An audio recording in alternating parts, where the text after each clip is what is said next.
اعوذ باللہ من الشیطان الرجیم، بسم اللہ الرحمن الرحیم۔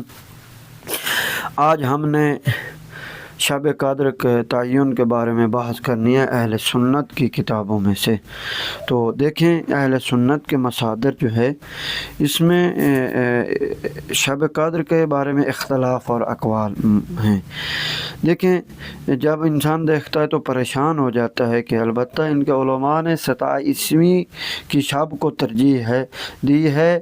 شب قدر میں فرشتے کس پر نازل ہوتے ہیں؟ تو روایت ہے حضرت امیر المومنین علیہ السلام سے نے ابن عباس سے فرمایا ان لیلۃ القدر فی کل سنۃ و انہ ینزل فی تلک اللیلۃ امر السنۃ ولذلک الامر ولاۃ بعد رسول اللہ صلی اللہ علیہ وآلہ فقال ابن عباس من هم؟ قال انا واحد عشر من صلبی ائمۃ محدثون، کہ امام علیہ السلام نے فرمایا کہ شب قدر 1000 سال ہوتی ہے، اس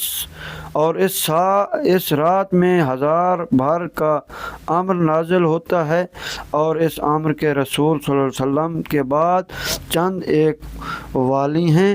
ابن عباس نے کہا وہ کون لوگ ہیں؟ فرمایا وہ میں ہوں اور میرے 11 فرزند، یہ سب ائمہ ہیں اور محدث ہیں۔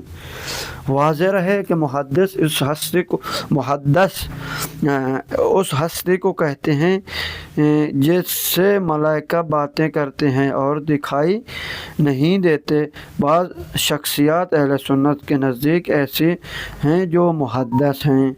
شیعہ امامیہ کے نزدیک ان کے 12 ائمہ علیہم السلام اور حضرت زہرا سلام اللہ علیہا محدث ہیں، یعنی ان سے فرشتے کلام کرتے تھے اور دکھائی نہیں دیتے تھے۔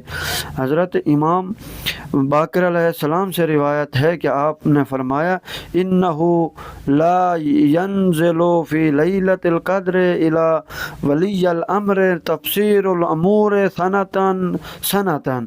یہ کافی کی روایت ہے کہ شب قدر میں ولی امر کی طرف سال بے سال کے امور کی تشریح نازل ہوتی ہے۔